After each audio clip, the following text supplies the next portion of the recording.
Well, great day, everybody. It is a great day indeed, and we trust that you are well, even amid the challenges of our present circumstance. It's time for Spirit in Mind.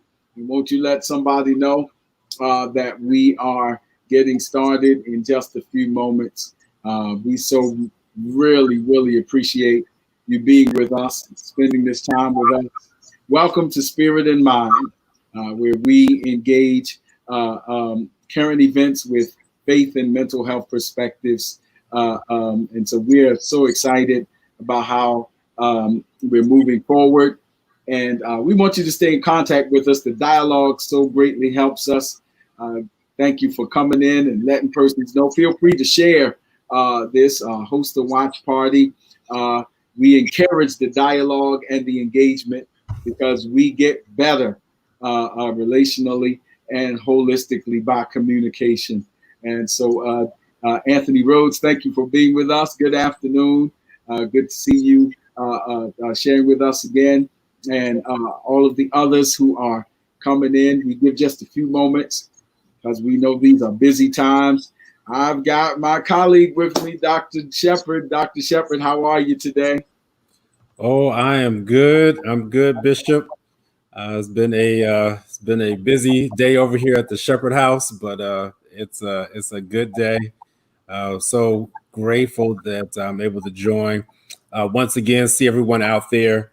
I hope that you all are having a wonderful day. I hope that you're having a safe day. If Bishop, you don't mind, let me just say a couple things real quickly. We have now experienced a higher number of cases in Maryland since May 19th. Um, May 19th was the last time we experienced about 1,300 coronavirus cases in one day. Well, let me tell you, we hit that again today. We hit just about 1,300 cases of the coronavirus here in Maryland. Why am I saying that? That's important because we want you all to be careful. The coronavirus has not gone away, and we have to wear our masks. We have to abide by physical and social distancing guidelines. We have to wash our hands. The measures that the local government officials have taken to make sure that we are not indoors dining and different things like that. I know that that is a hit to so many entrepreneurs out there, but the cases are going up. Hospitalizations are going up. The deaths are always about 2 weeks behind. So I'm not surprised that the deaths have not gone up just dramatically just yet. But unfortunately, give it a couple of weeks and we're going to see that increase. So please take it seriously. I just had to come on and give a public warning for that. Let me say this one thing real quick too, Bishop. Hopefully this helps somebody. So let me just explain very quickly how a virus works. So a virus will enter into a cell, and what the tricky thing about a virus is it will disguise itself inside a healthy cell. And what it does in the disguise, it will cause the healthy cell to make more of what's called the RNA, which is similar to DNA, the genetic material that replicates. That's what RNA is, the genetic material that replicates the virus. So it tricks the healthy cell into making more of the genetic material of the virus. Wow, that thing just hit me again today. So we have to be careful of the things that get into our healthy cells. We have to be careful of the things that get inside of us because they will disguise itself. And if we're not careful of the disguise, we'll be replicating stuff that will end up hurting and even possibly killing us. That's how the virus works. That is how a virus cannot make its own DNA or RNA. It does not make its own. It allows the healthy cell to make the RNA, the genetic material that ends up killing the healthy cell. So, Bishop, I know you can take that to a whole other level spiritually, but I just, what to lay that out, just to kind of set you up to take us further. You set me up, but I want to set you up with that one. What a setup when I tell you that we'll preach There's so many right there. What you describing, the wolf in sheep's clothing. Oh my goodness. And what a powerful way to begin. What a spiritual concept. Because of course we know that the enemy has no creative power. He only has perverted power. Mm-hmm. Excuse me, to pervert. Got me excited. I'm choking off the words. So it has no creative power, only perversion. The Bible says all that is good and perfect comes from God, and by him was everything made that was made. Mm-hmm. And so what the enemy does is pervert that which is healthy and whole. Wow, what a devotional moment to start off with. Dr. Shepherd, thank you so much. And thank you all for joining. Juanita Henderson, Cynthia Hackshaw, Maddie Evans, Brittany Thomas. Yes, that is a whole word in and of itself. I agree holistically. Thank you so much for joining us. And again, feel free to stay connected with us by the means that we have posted. And at Bishop G. Robinson is my IG, and at CGR Ministries as well. And then Dr. Shepherd has contact information, and we'll ask him to share it because we like to engage with you. And then we'll get into what we've discussed this week to share with you today. Absolutely. So you can find me on my personal Facebook page, my professional page. I prefer you go to my professional page. I keep running out of space on my my personal profile, but you go there, you can see all the different shows that we have done, the different hits that we have posted. Let me tell you, this week I had no. I'm not like the president, have a Twitter frenzy, but I definitely was on social media this past week trying to bust up some myths and try to educate and be able to give more content and insight. Mixed messaging must be defeated. I am just determined.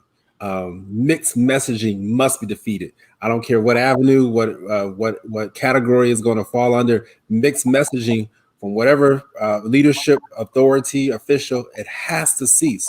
Our people are hurting. Our people are starving, thirsty for information.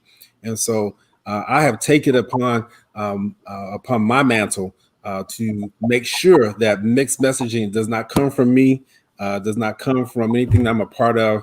And so, if the truth hurts, it hurts me sometimes, but as long as it's clear, we want to make sure that we're helping the people, and that's why we're here. Absolutely. It ultimately liberates if we let it. Amen. So if we can endure the process of truth, the product is worth the process. Right. And we're committed to that. And thank you, Melody Lovely, one of the most amazing Levites in the kingdom of God. Thank you for joining us today as well. Thank you for being with us, everyone. So we've been in a series a little bit here at Spirit and Mind. We've been talking about emotional regulation and emotional intelligence in what is really an emotionally charged season. As Dr. Shepherd said, there's so many mixed messages going out, and some of them may be nefarious and others may be sincerely wrong. So on that continuum from well-meaning misinformation to nefarious misinformation, we're just committed to sharing as much truth as the Lord allows us to come into awareness of, so that we can all have life and life more abundantly. And so we thank you for joining us. And in our series, we've been talking about, again, being emotionally intelligent and having emotional stewardship or emotional regulation in what are, again, emotionally charged times.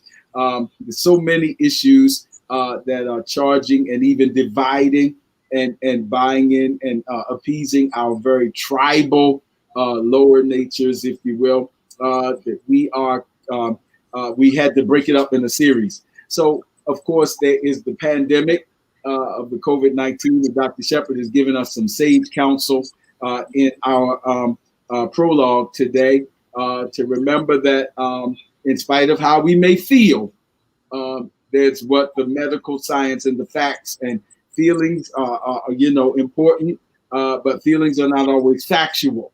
And so we may feel as if we are over Corona, but Corona is not done with us. And so we have to be mindful of that fact, even in our social engagements and our going out and coming in. So we thank you, Dr. Shepherd, for that wise counsel. And last week, we began to talk about the other pandemic, as some people call it, concerning the racism and the issues, and why it is so charged, and why some people are calling this a day of reckoning, and why the conversation has gotten so volatile, because so many myths and misinformation pieces have been woven into the American narrative, that when you try to deal with them, you can almost be accused of being unpatriotic or un-American. That's how infused they are. So we've been kind of going through the history so that we understand that the present situation in the, if you will, national psyche is the reflection of some past things and some history that has still in our narrative. So we started last week and maybe the week before that with talking about the slavery issue and the dehumanization that is at the etiology or the origin of the American experience. So you get some people who get frustrated with that, say, oh, Lord, we're talking about that. Well, you can't address anything. And Dr. Shepherd, you're the physician, so you would know, but etiology and origin of these kinds of situations, is that not important in understanding how to treat it? Oh, absolutely. You know, a good doctor has to take what we call an H&P, a history and physical. You are not a good doctor if you have not done a history and a good history. So if the doctor does not ask what has occurred in the past, before asking what's happening currently, they need to go over your past medical history. I'm in psychiatry. I have to go over your past psychiatric history. We have to go over your developmental history. We have to go over your educational history, your social history. All those things are important to be able to come up with a proper diagnosis for the here and now. So absolutely, sir.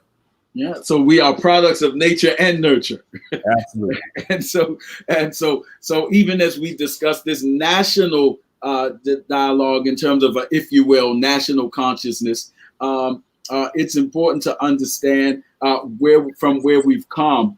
And so that's why we go back, especially, I would think, if those issues have not been adequately addressed. The desire to just say, let's move on, and moving on without establishing that healthy foundation is not healing. You know, if you use a construction metaphor, if you just say, I want to hurry up and get finished with this foundation, and you just start building your skyscraper, sooner or later, ignoring that foundation is going to come back to haunt us.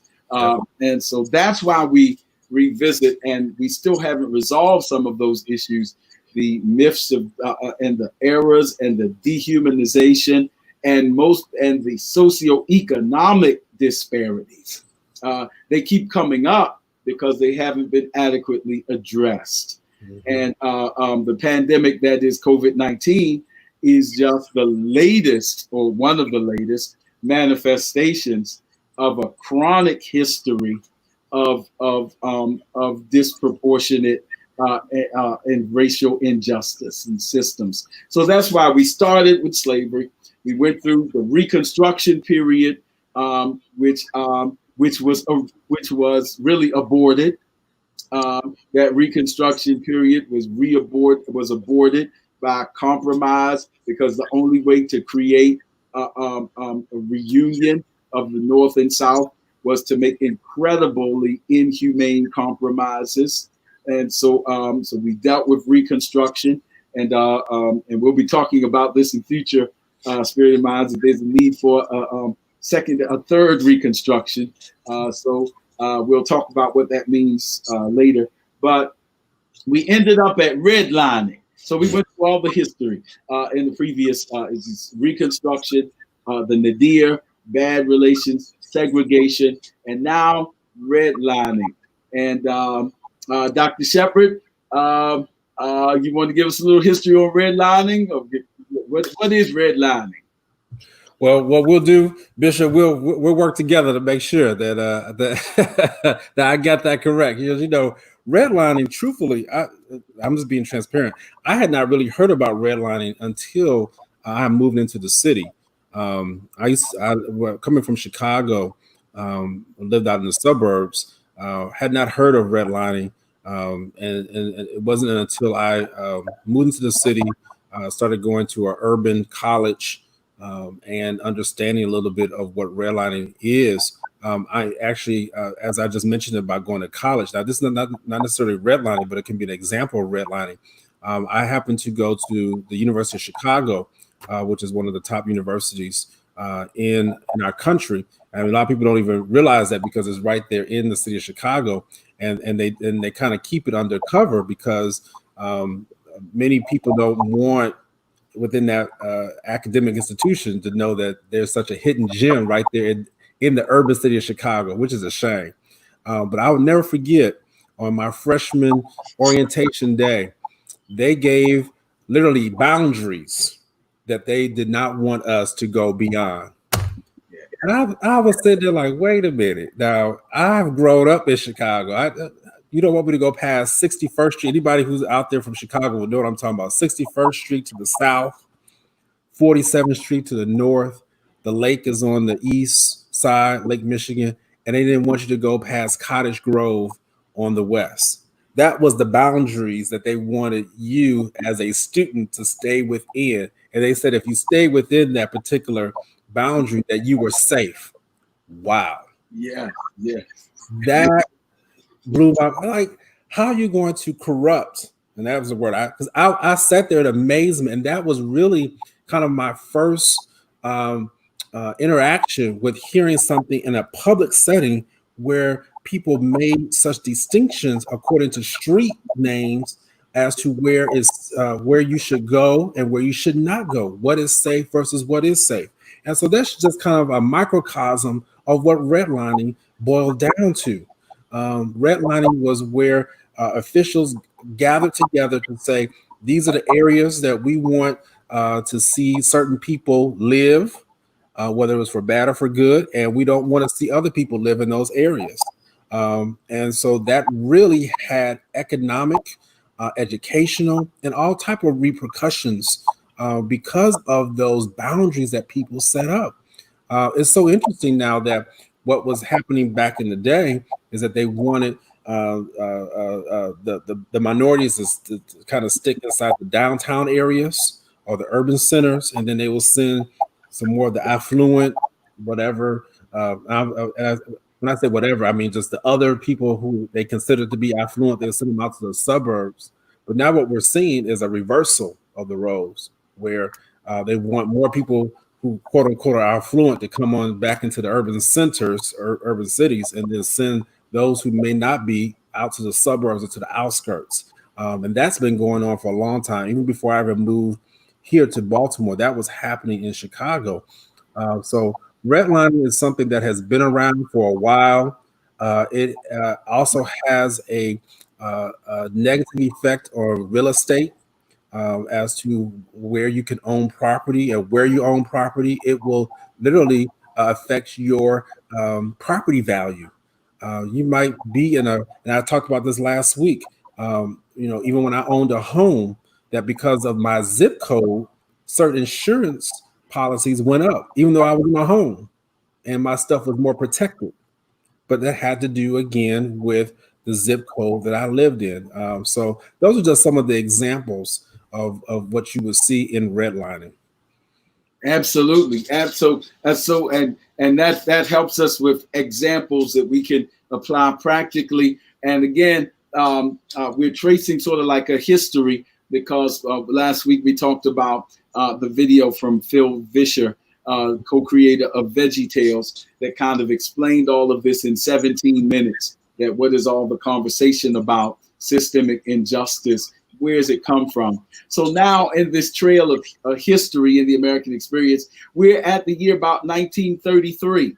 And in 1933, so here's the history of redlining in what we hope to be about 2 or 3 minutes. In 1933, the country was faced with a housing shortage. And so the federal government began a program that was designed to kind of increase America's housing stock. And with that, there was like a state-sponsored or subsidizing, which would make it easier for working class families to buy homes in the suburban expansion. And so what that did was make it affordable. And it intentionally drew out areas that would be recipients of federal subsidies, which means financial help to become a homeowner. And it also explicitly, very clearly in its written rules, omitted African Americans and minorities and people of color. Think about what that means. That means that it made it easier for working class families, white families, to own homes. And literally, part of the requirement was that those areas would not subsidize African Americans who were trying to do the same. And those other areas would be not receiving federal funds. And the areas that were barred from receiving federal funds were marked in red. Thus, the policy was called redlining.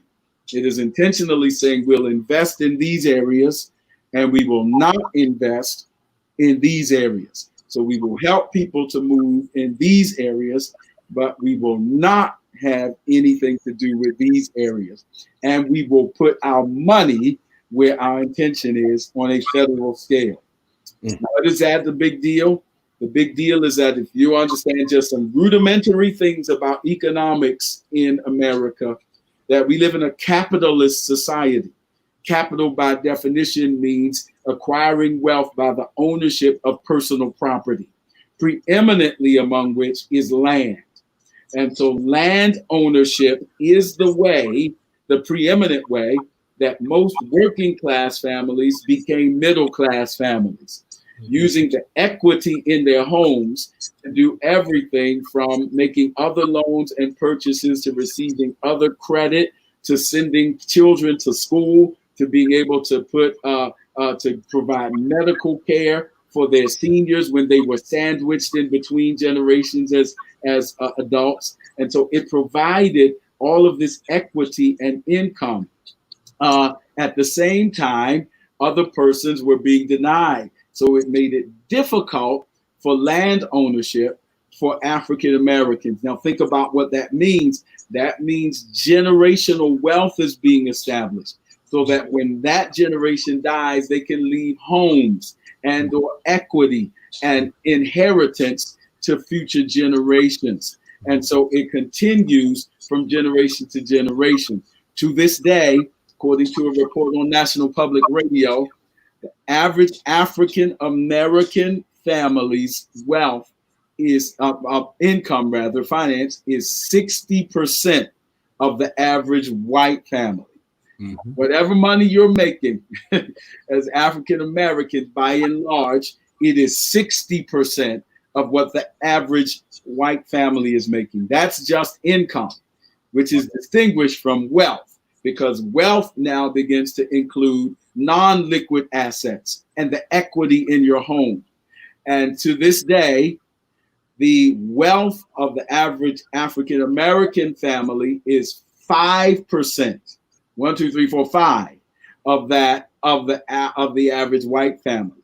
That includes the Oprah Winfrey's, the Will Smiths, and all of the other wealthy people, the Samuel L. Jacksons. He said, we got some Tyler Perrys, put all of them in the mix. And still, as even Mr. Vischer explains in his video, the wealth disparity is 5% of African American in comparison to white counterparts. And it is a direct result of the generational wealth that is built through redlining practices that began in 1933. And that's why it is major that we are aware of these policies that create systemic poverty.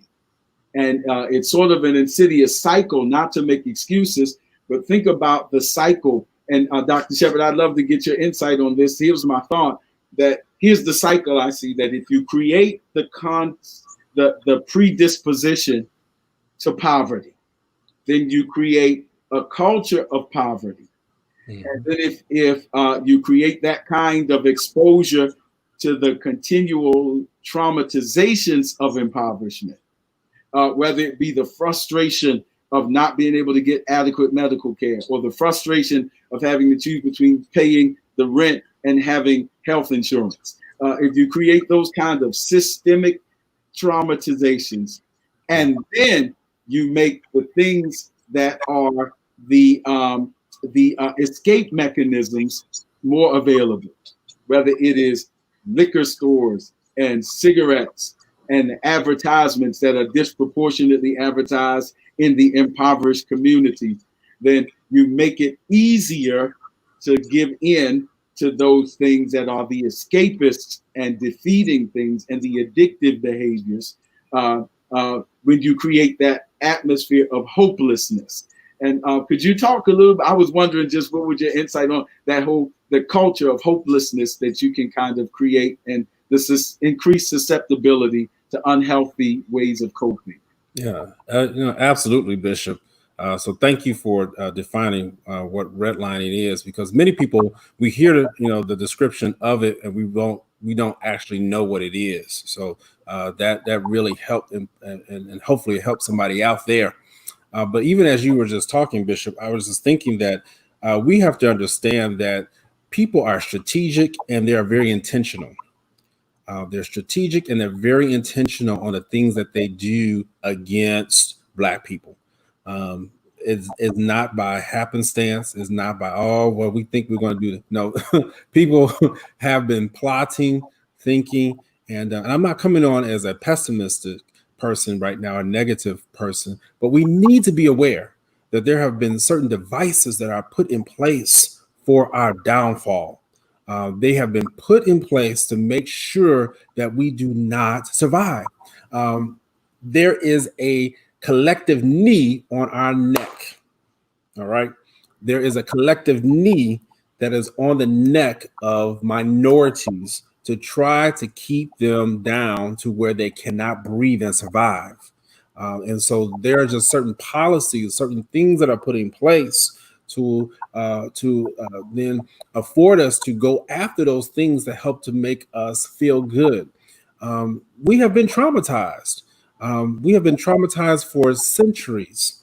And so it's even been shown in research that our telomeres, which is part of the DNA, and I talked about DNA earlier, again, genetic material, that even through our DNA, that we have shorter telomeres, which says that from our ancestors, that the effects of trauma have literally affected even the genetic material that God has made us with.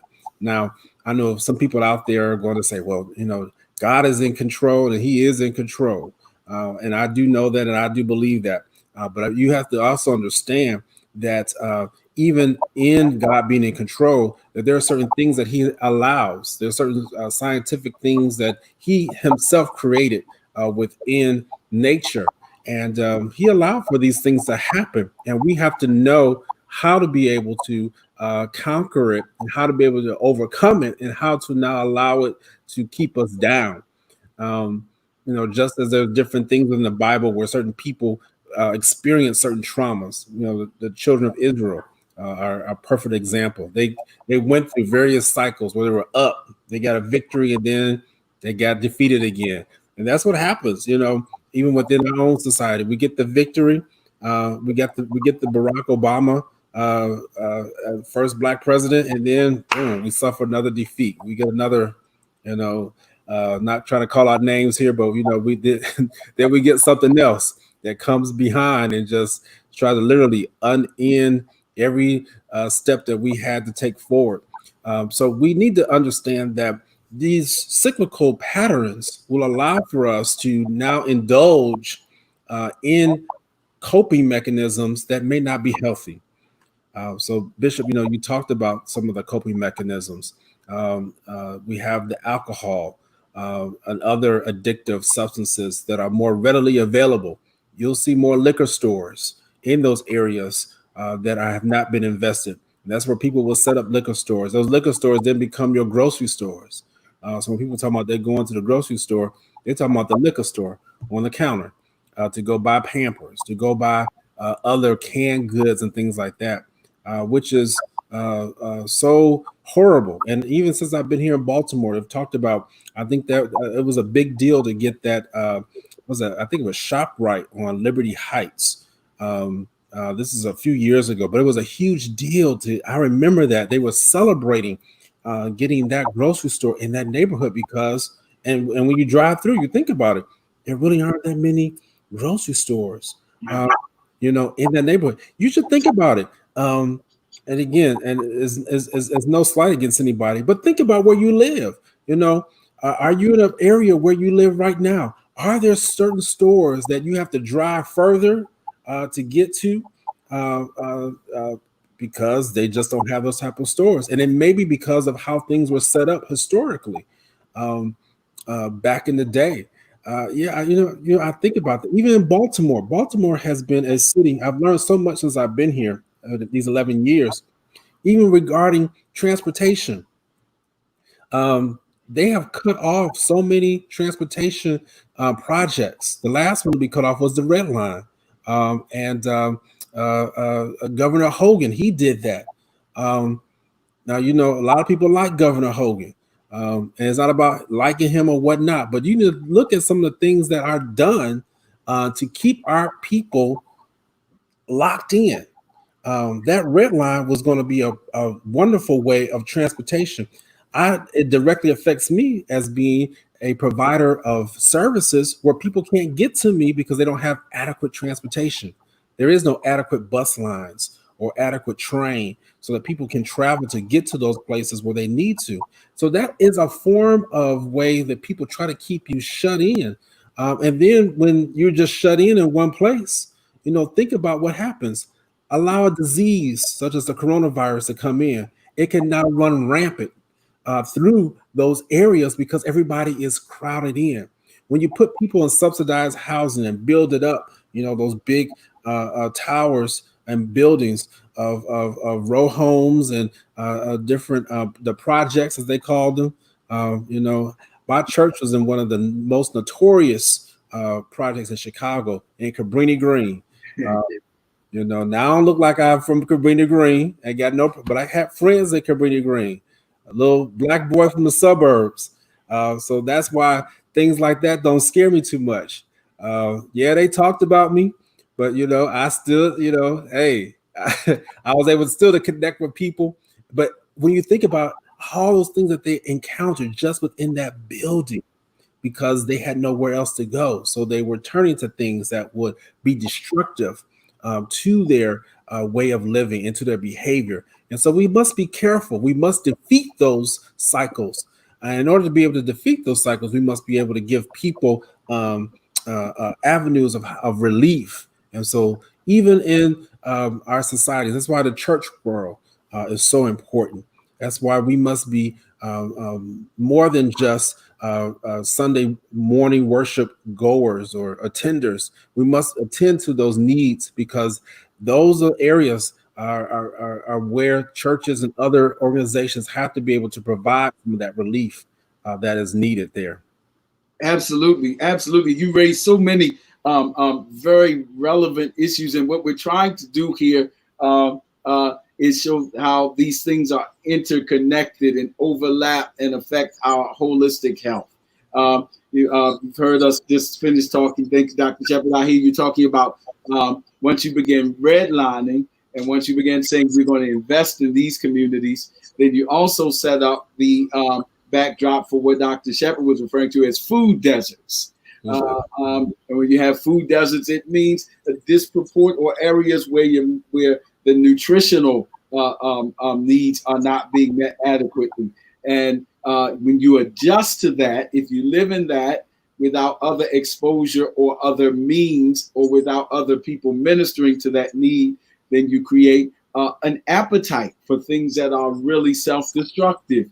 So we end up eating sugary foods and sodas and all those things as normative. Then it creates the concerns with diabetes and heart and other pre-existing conditions. And then you add something like a pandemic. We're trying to show you that creates those disparities that are already, but there's a systemic element to it. Yes. And that's what we're trying to show, how these things are not really compartmental, but they are really overlapping in many ways. And to be well informed is to have the ability to make different decisions. And then you hear the transportation challenges. And we're, I know people watching from all over. We're in Maryland with a very popular governor.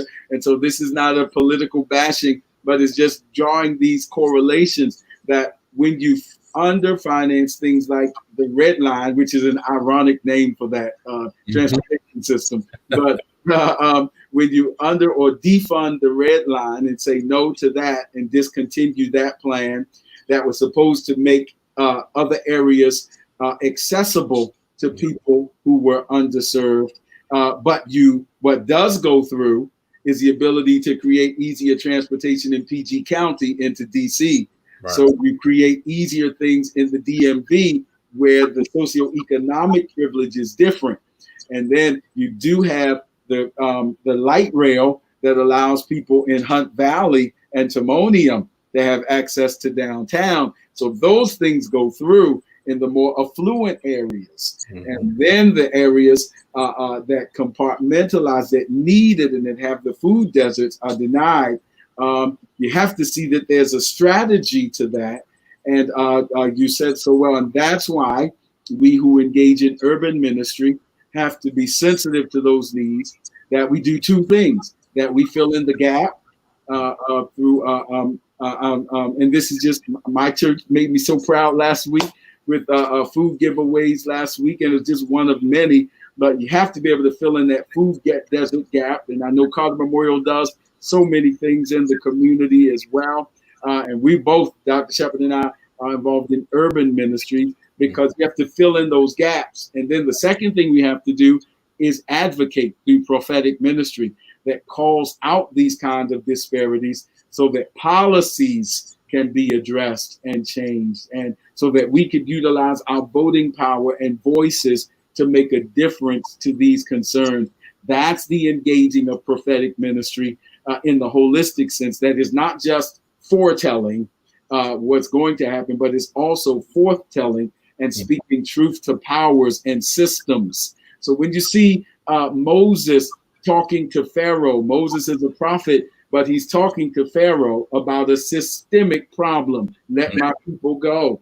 When you see Amos and Micah, they're talking about systemic issues. They are prophets, but they are not just foretelling. They are foretelling what's going to happen in light of the fact that God is not pleased with these systemic inequities. That's right. Really the context of prophetic ministry in the scriptural background. And so that's why we're committed to this kind of dialogue and discussion, so that we don't sweep it under the rug and bury it in the subconscious and then wonder why these things keep occurring. And there's some other areas of inequity that we were talking about. We could fast forward a little bit, Dr. Shepherd. Okay? You and I were talking about how that the disparities are even beginning to show in this current COVID-19 pandemic and the educational system as we're talking about how to go back to school. Would you share a little bit about that with our watchers, our audience today? Yeah, absolutely. That is the hot topic right now. Do I send my child back to school? And if I do, how do I send my child back to school? So that in itself is a hot button topic, and rightfully so, because there's still so much data that is not collected yet about how the virus affects children. We are continuing to learn, and we're going to continue to learn. Unfortunately, as we continue to learn, we're going to make some errors. We're going to make some mistakes, and that's part of practicing. And that's what is scary. And I understand that. Again, it just raises our level of anxiety. Our anxieties have now been risen for really over the last 4.5 months. And so when you stay in that chronic state of anxiety, it wears on your body, it wears on your mind. So I understand the fatigue that parents are feeling right now.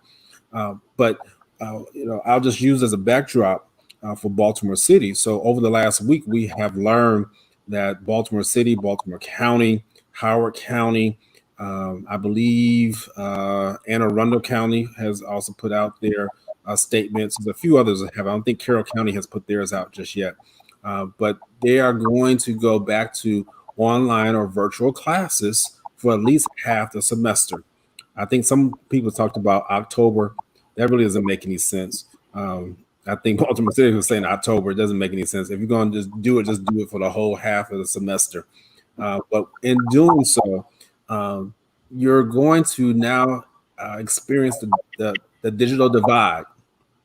What is the digital divide? The digital divide is literally where there is a division amongst those who have and have not, who have internet access and who don't have internet access.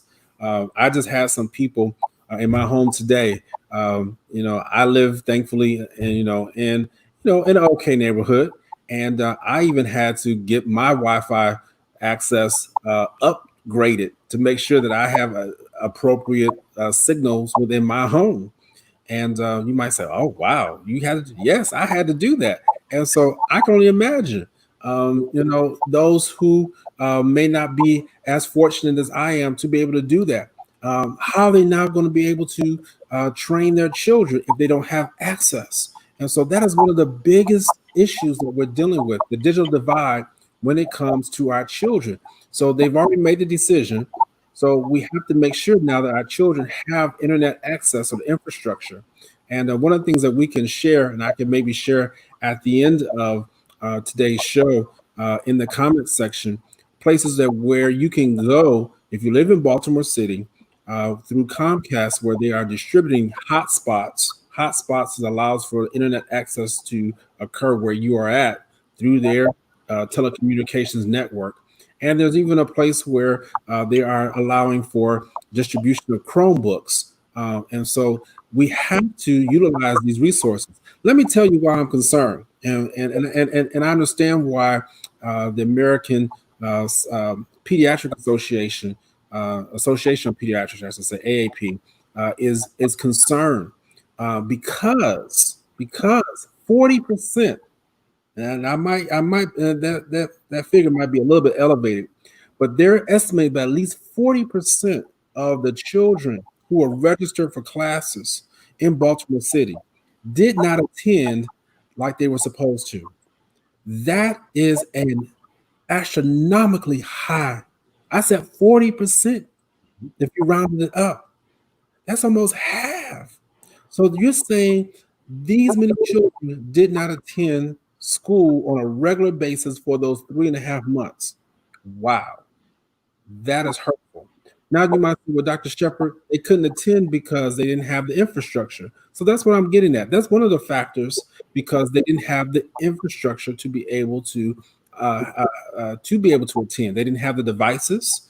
They didn't have the connections. And if you live in Baltimore City, it really is run by Comcast. I know that personally because one of our offices for where I work at is in Baltimore City, and we can't get any other provider because there's no other infrastructure laid down. You can't get Verizon out there because they don't have the cables, and they're not allowing those cables to go into Baltimore City. I just know that because our office cannot get, and so we have to utilize what is available. So now you're telling people that they have to utilize a particular provider. They don't have any choices.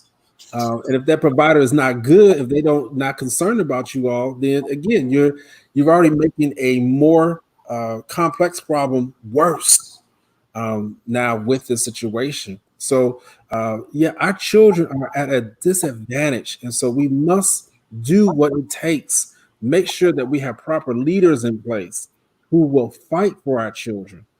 We need to make sure that even at the federal level, President Barack Obama, and I mentioned this before, I believe, was looking to have internet access become a public utility. Why is that important? It's important because during this pandemic right now, public utilities cannot be cut off.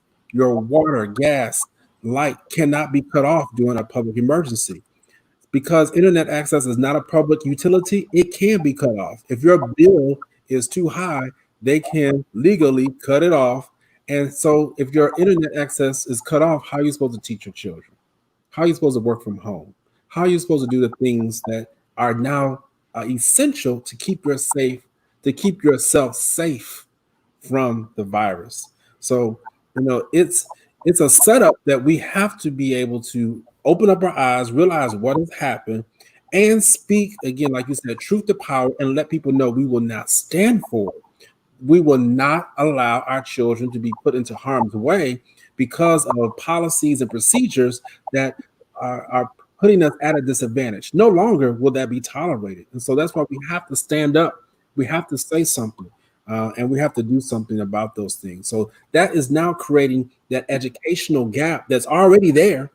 I'm also concerned about those children who are not able to get those resources through their IEPs, individual education plans, disability services, speech and language services, all those different things that go along with the additional educational resources that so many of our children need. And again, it affects my practice because children are sometimes diagnosed with mental health disorder when it's not a mental health disorder. It's because they have an educational disorder. It's a different type of deficiency. And when they're deficient in that area and they start acting out, they say, well, they just got a mental health issue. That's not a mental health issue. Correct the deficiency that they have, and that other stuff will go away potentially. Now, people create bad habits. Bad habits are hard to break, as they say. So, you just have, a deeper problem on top of an already bad problem as it is.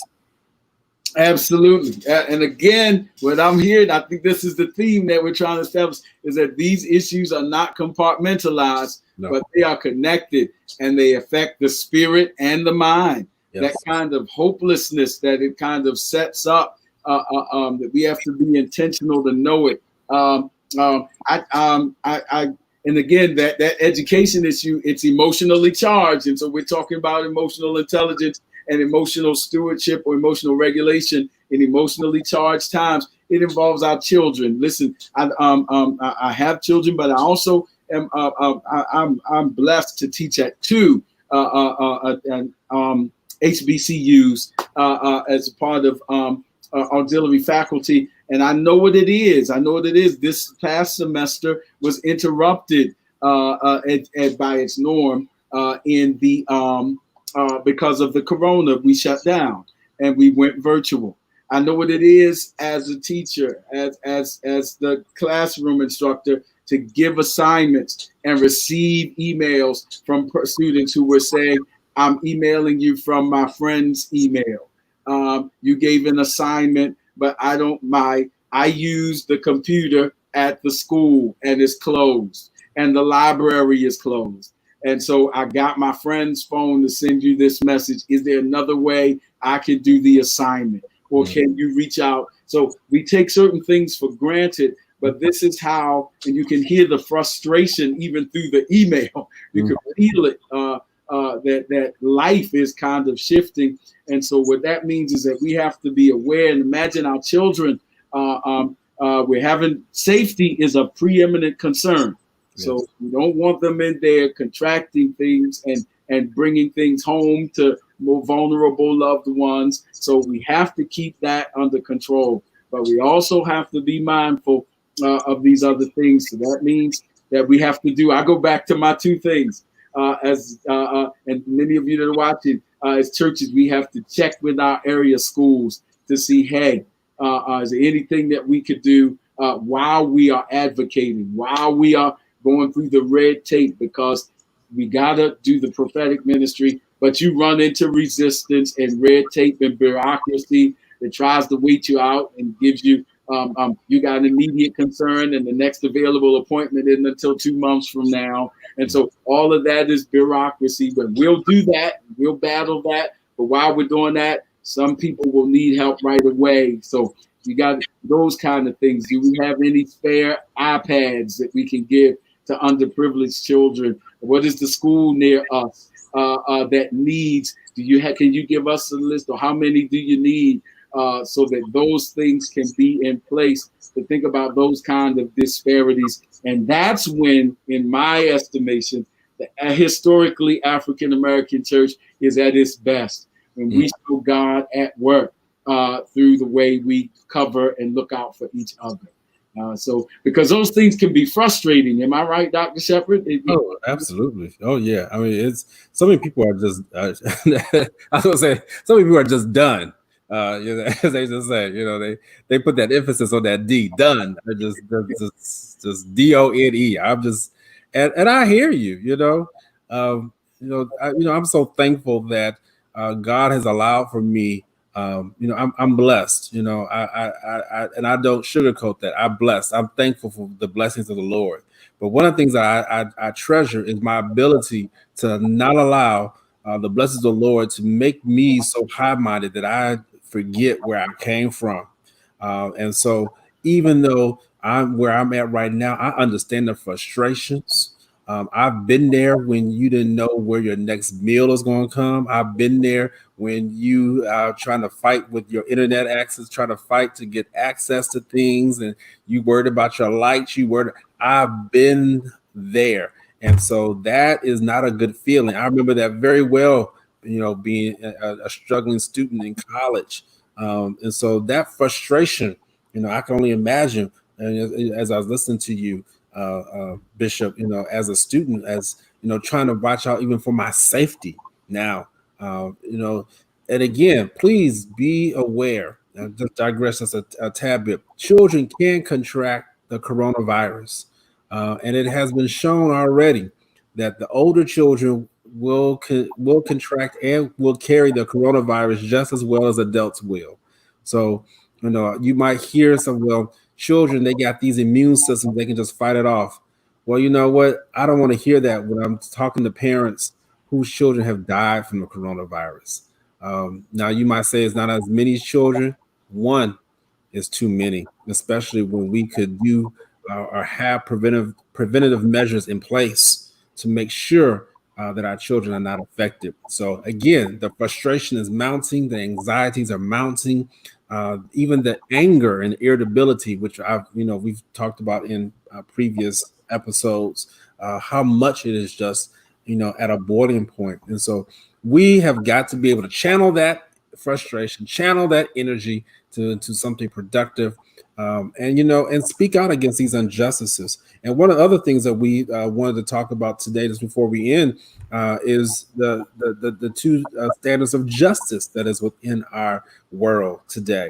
When we look at the Breonna Taylor and how come her killers are still out, able to go about freely, and yet we look at a Roger Stone who was correctly sentenced, and yet the president of the United States commuted his sentence based off of things that he felt that because he's his friend.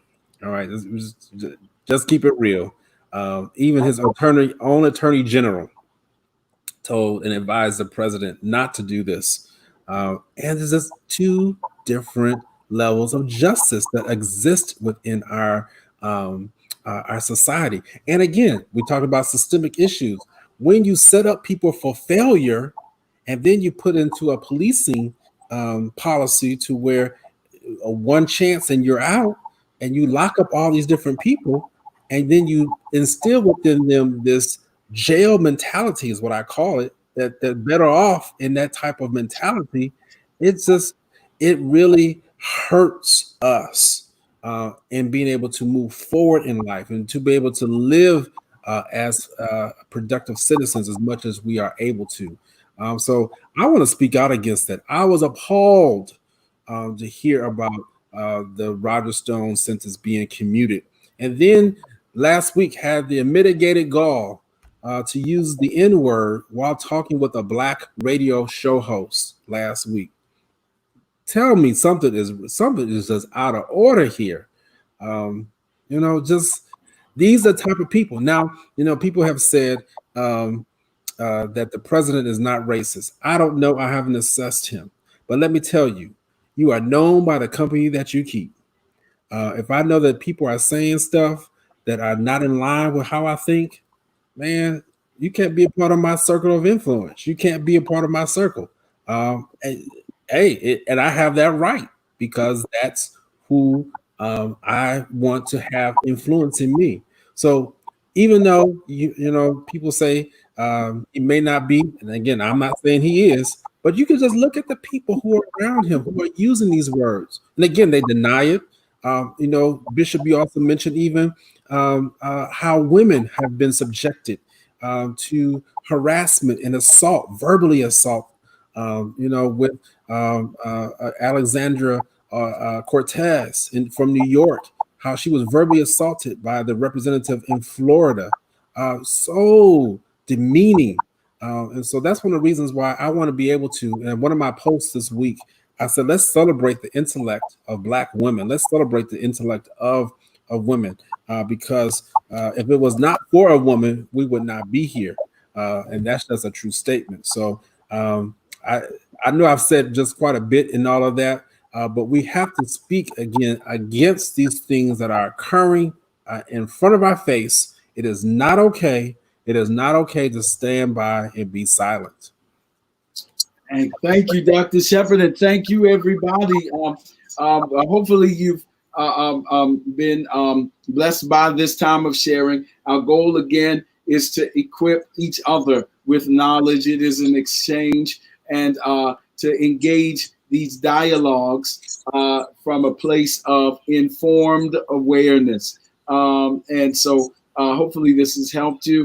Our goal, again, with today, our suggestions are that we pay attention to these issues, that we know the history of them, because when we know the history, we can correct the misinformation. We can correct the false narratives, and we can even battle some of the terrible narratives and the more heinous ones that deal with biological inferiority and all those things, and that's why things are the way they are. No, when you know the history, you can call it out for what it is, and even inform persons, because quite frankly, there are persons in white society and others that are profoundly misinformed and underinformed to the history of these matters that have created this present situation. And so that's why they don't believe there's such a thing as privilege, because they don't understand the historical setup of privilege.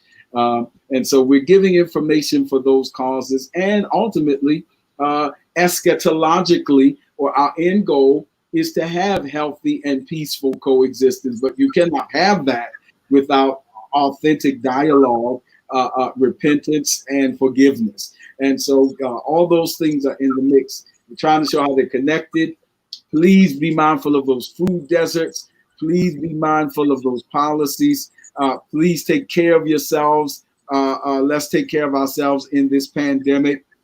Please be aware of the things that feed into our disproportionate susceptibility to fatalities. Please be mindful of the science of it amid the misinformation. Please be mindful of the political things, and please be mindful of the major. This is an opportunity, and I'll close with this, for the church to do what we do best, to give hope and help. They're the two things we do well. There's hope in the gospel, and there's help from the Lord, and help from the Lord through each other. So let's take care of each other. Let's look out for each other. And we look forward to seeing you again on Spirit and Mind next week at 12 noon. We'll be here for this hour of sharing with you. Thank you so much. All right. You all have a good day.